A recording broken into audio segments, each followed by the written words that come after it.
Fatos e versões. O que vai impactar na sua vida agora no Café com Política.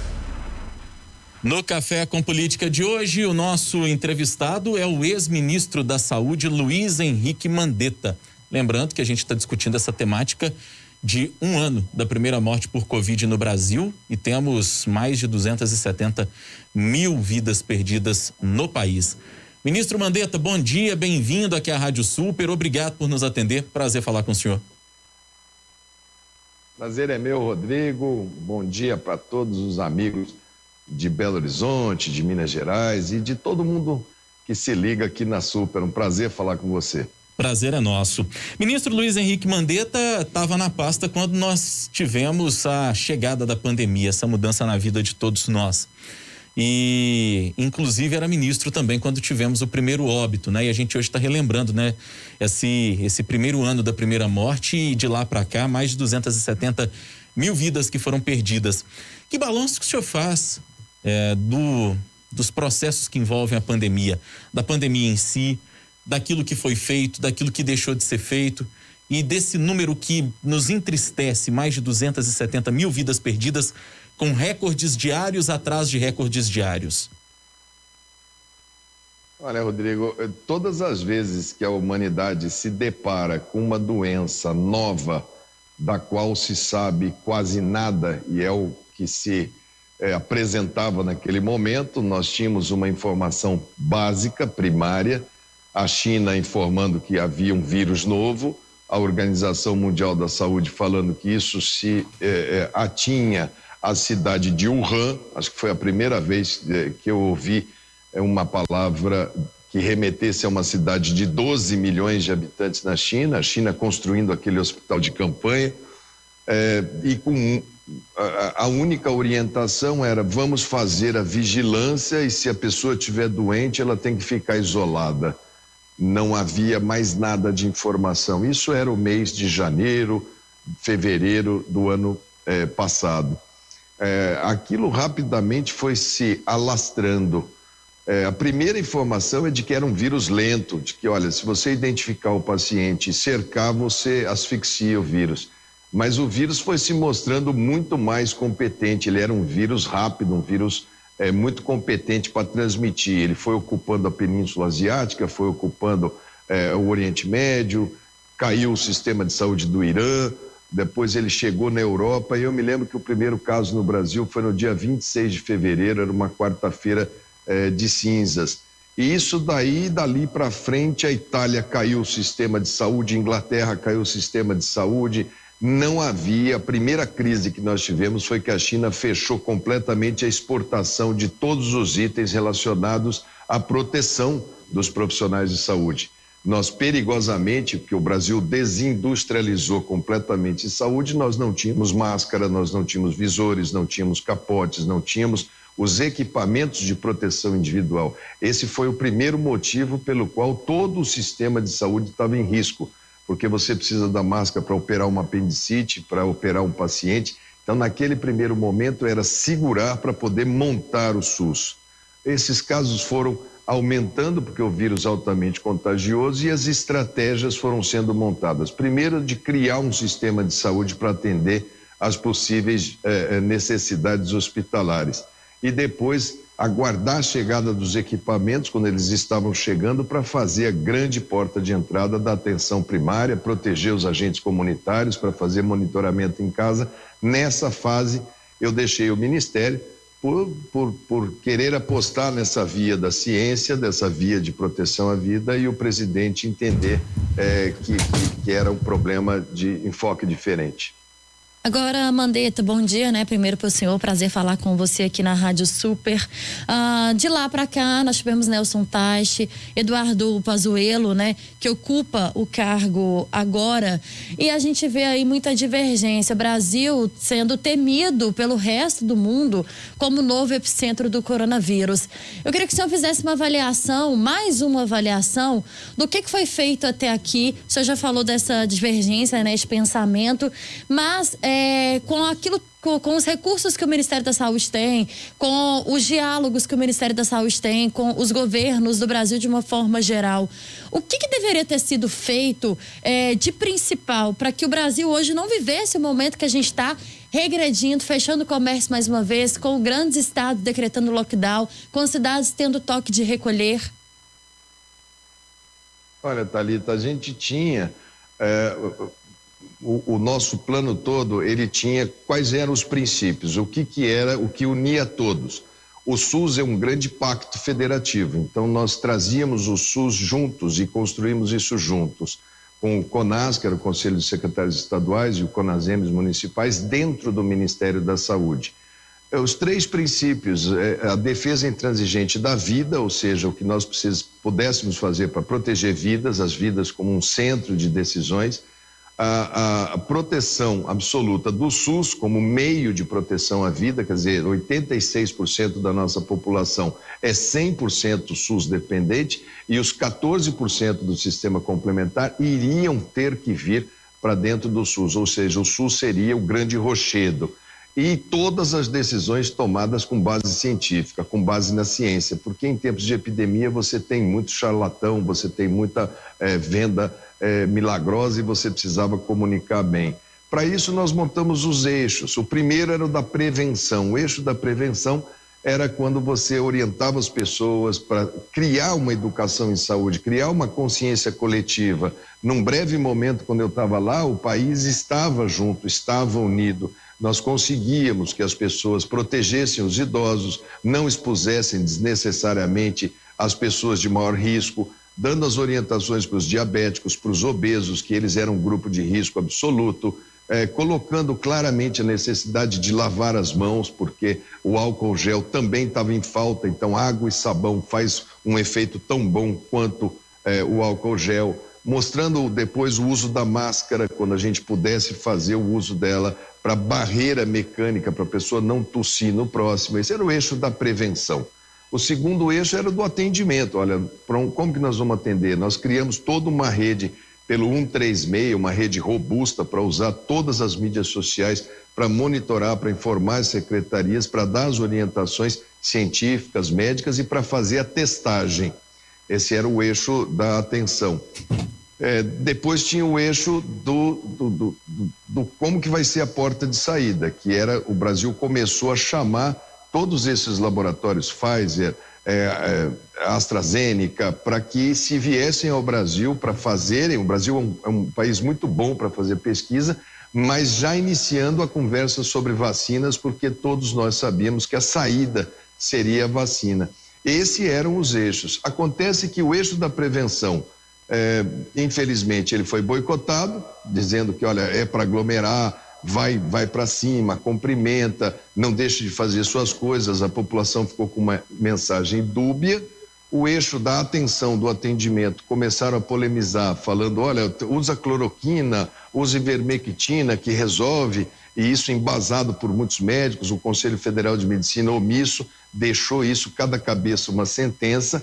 O eixo da testagem, eles deliberadamente pararam de testar, os testes envelheceram dentro dos porões do Ministério da Saúde, e o eixo da vacina, que nós fomos negligentes quando em agosto, setembro foram oferecidos a vacina para compra e o Brasil não quis comprar, achando que aquilo se resolveria através de contágio na época, e fizeram um movimento anti-vacina. Quer dizer, os 4 eixos tiveram movimentos contrários muito fortes. Isso fragmentou o SUS, a entrada de um general que não conhece o sistema de saúde e não dialoga. Deliberadamente o Ministério da Saúde se omitiu e saiu dessa luta, usou para isso o Palácio do Planalto uma decisão do STF que simplesmente dizia que ele tem que trabalhar em harmonia com governos estaduais e municipais, e passou a procurar culpados. Primeiro o culpado era a China, depois era a Organização Mundial de Saúde, depois era o ministro da Saúde, depois o culpado era o vírus chinês, depois o culpado era o governador, agora o culpado é o prefeito, daqui a pouco o culpado somos nós, por sermos brasileiros e estarmos aqui tentando sobreviver. Nem chorar a gente tem direito de chorar os nossos mortos. A gente está conversando com o ex-ministro da Saúde, Luiz Henrique Mandetta. Ministro, o senhor traçou aí uma linha histórica de tudo aquilo que foi pensado, planejado ainda na sua gestão, que algumas questões até seguiram depois com o ministro Nelson Teich e depois acabaram sendo desmontadas quando houve a chegada do ministro Eduardo Pazuello de maneira interina e depois de maneira definitiva. Eu pergunto para o senhor, nessa sua passagem pelo Ministério da Saúde, a partir de quando a pandemia começou, quando é que o senhor sentiu que não dava mais para permanecer no governo? Teve um fato em específico que foi a gota d'água que caiu no copo e que fez esse copo entornar e que o fez pedir demissão quando percebeu que estava enxugando gelo? Não, tem aí um equívoco seu. Eu nunca pedi demissão. Eu sempre deixei muito claro que médico não abandona paciente. Eu ficaria ali, apesar das posições antagônicas do presidente, porque eu enxergava que era missão de quem estava na saúde proteger, mesmo que a pessoa não tivesse ciente ainda da gravidade da doença, e a minha função era orientar, era falar. Nunca pedi demissão e não pediria demissão. Ali eu estava nomeado para trabalhar pelo Brasil, caberia a ele. Mas eu acho que onde ele assume essa posição é quando ele vai para uma viagem, ele vai nos Estados Unidos e encontra o Trump. E ali, quando ele e o Trump voltam fazendo os mesmos gestos, segurando caixa de cloroquina, falando que era uma gripezinha, falando que era para todo mundo ir trabalhar, toma esse remédio aqui, que você toma esse remédio aqui, se preocupando somente em fazer as pessoas se exporem, vieram com conversas de isolamento vertical. Olha, manda os jovens e deixa os idosos em casa e os jovens todos vão trabalhar. Falei, mas e quando eles chegarem em casa vão contaminar, vai ser uma mortandade enorme. Eu tinha muito receio de que ele não compreendesse o número de vítimas que poderia ter indo naquele caminho. Eu fiz questão de entregar por escrito, alertando, com a presença de todos os ministros. Falei, olha, em 2020, se for nesse caminho, a projeção que nós fizemos, depois de muitos estudos, é de 180 mil mortos em 2020, se for por esse caminho. É contra isso que a gente tem que lutar. Eles acharam que eu estava fora do meu juízo. Eles preferiam escutar orientações dadas por pessoas que falavam, não, 2 a 3 mil mortos, olha, isso daí é fantasia. Primeiro acreditaram que o Brasil era tropical, que no sol não deixaria o vírus. Depois acreditaram que era uma invenção das pessoas, que aquilo... Enfim, isso levou muito tempo e até hoje eu acho que eles não acreditam.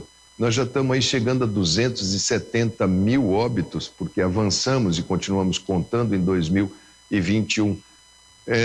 Que nós só vamos sair disso daí com muita união e com muita vacina. Não tem outra fórmula. Querer culpar o prefeito, o governador, o presidente não ajuda. O que ajuda agora é as pessoas conscientizarem que ou a gente dá um passo à frente ou a gente não recupera a nossa vida do que a gente entende por vida normal.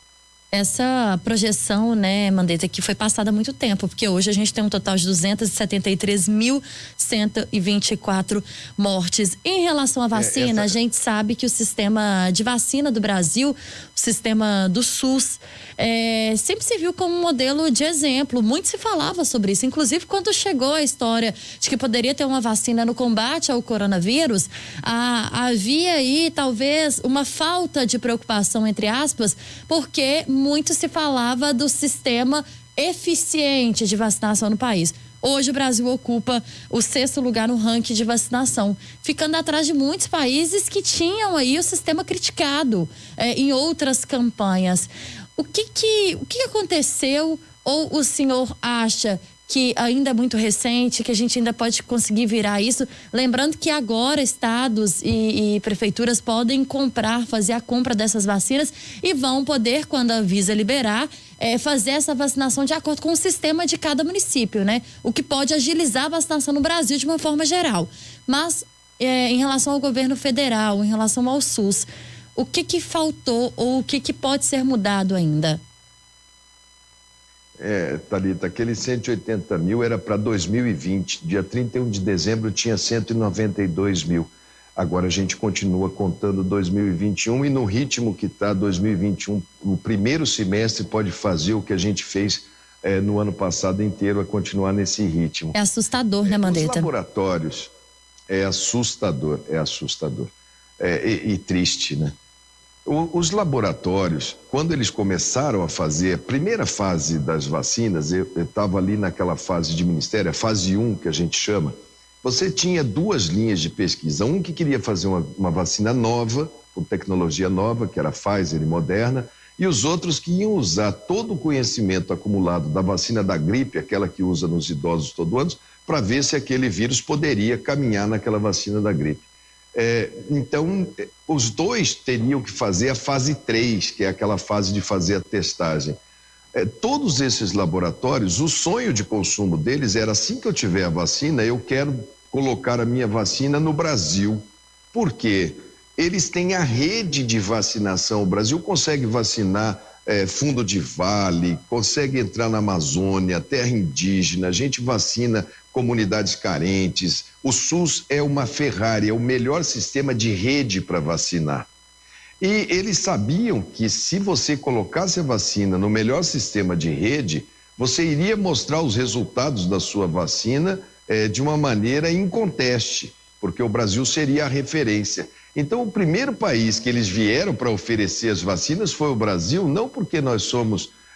não, é porque nós temos a rede de vacinação. Nós temos todas as unidades de saúde, tem uma sala de vacina, tem uma geladeira específica para temperatura, tem uma pessoa capacitada que fez a capacitação para ser a responsável pela sala, tem uma rede de técnicos de enfermagem. O Brasil tem 340 mil agentes comunitários de saúde que sabem onde mora a Dona Maria, o seu José, sabe quem está acamado, ou naquela casa tem um senhor que não pode levantar, esse nós temos que vacinar lá. Essa rede toda, isso é uma preciosidade.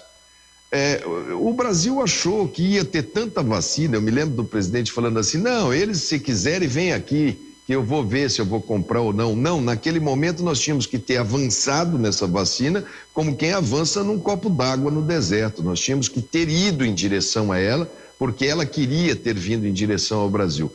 O Brasil foi negligente naquele momento, agosto, setembro, deixou, ficamos com aquela conversa fiada de falar que, olha, essa vacina é da China, essa vacina é do Dória, essa é do Butantan, da minha não é melhor, a sua é pior, aquilo dali não levou a nada. Vai virar jacaré, vai mudar o DNA, vai pôr um chip na sua cabeça, colocando medo, achando que o movimento anti-vacina seria uma maneira de calar a falta de vacinação. Nós entramos esse ano e agora, semana passada, o Brasil está nas tratativas com as empresas que deveria ter feito em agosto, setembro do ano passado. Nós vamos ter opção de vacinas no segundo semestre? Sim.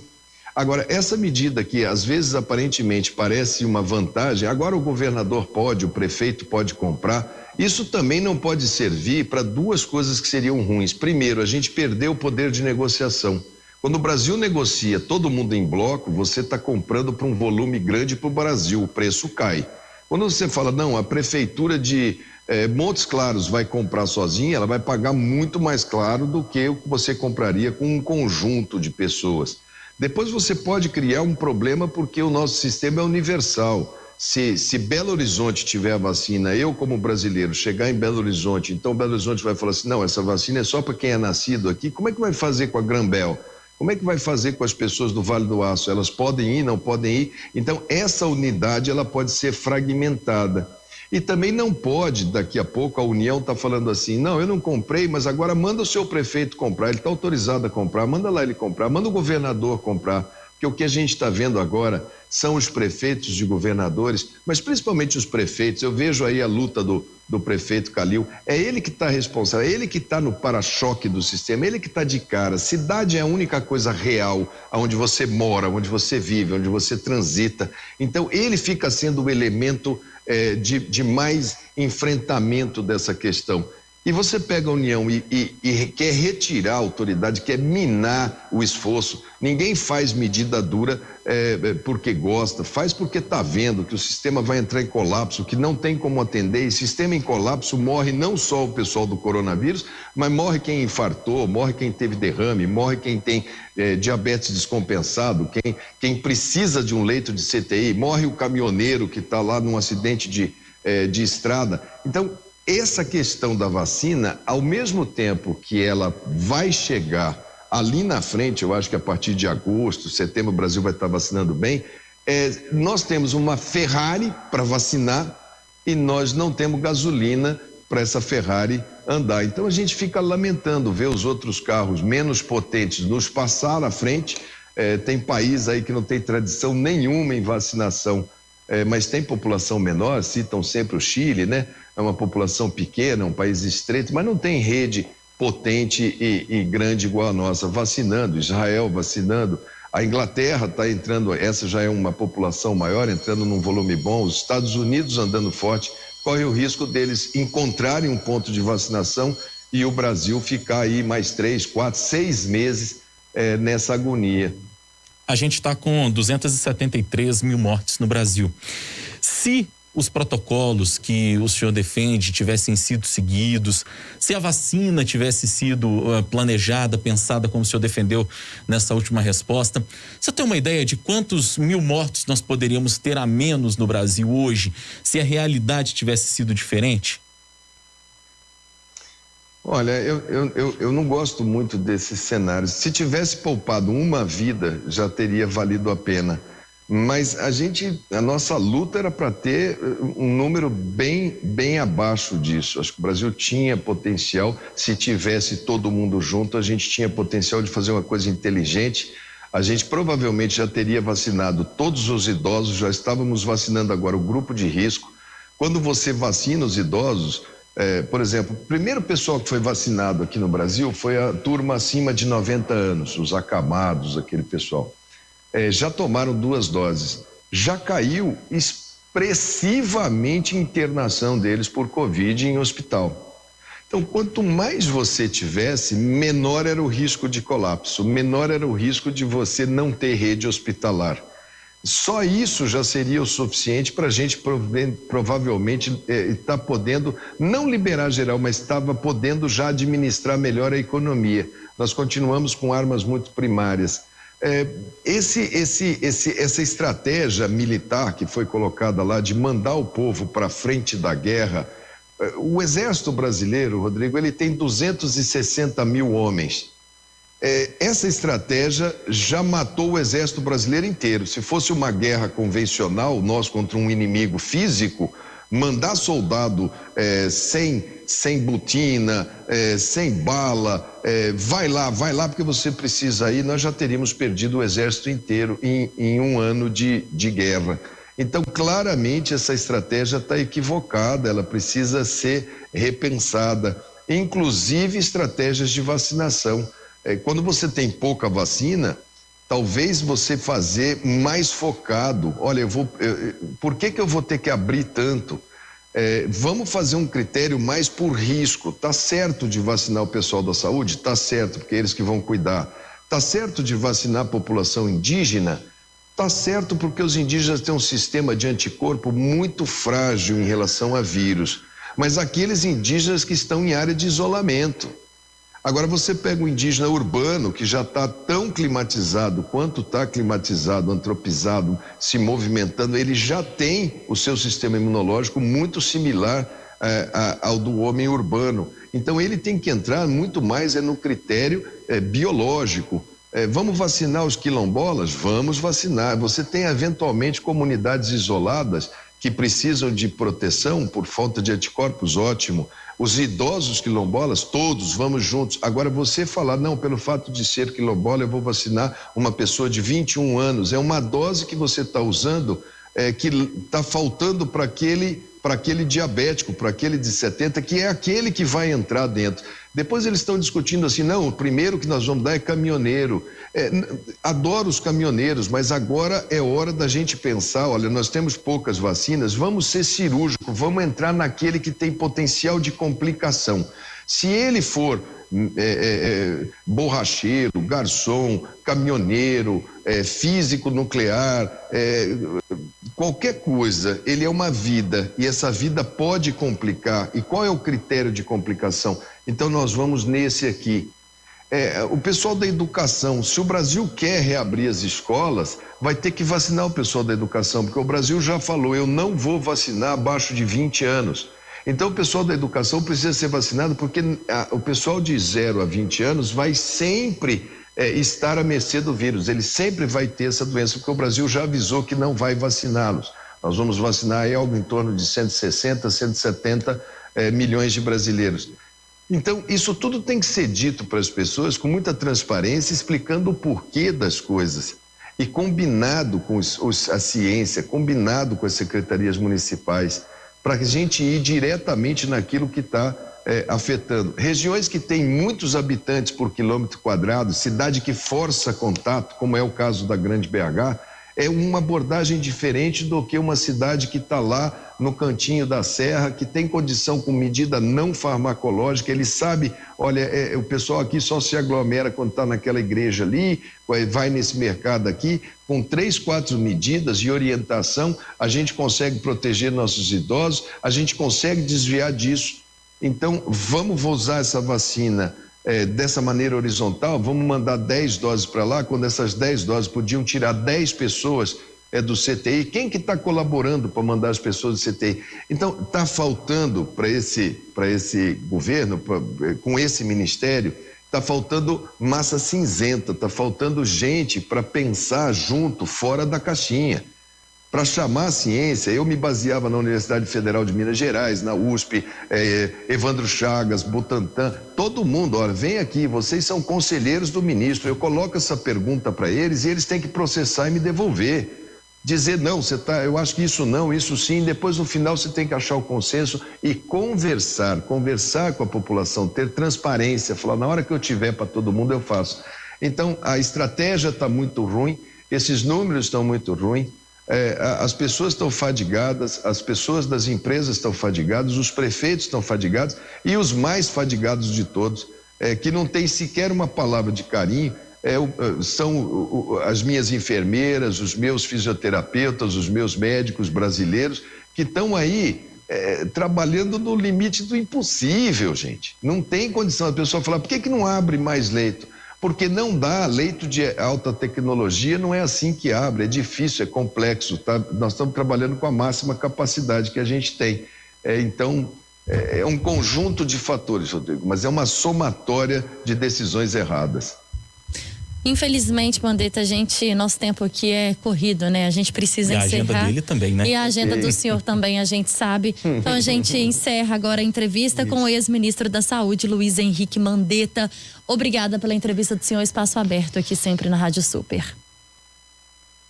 Claro, obrigado Super, obrigado Rodrigo, obrigado Thalita.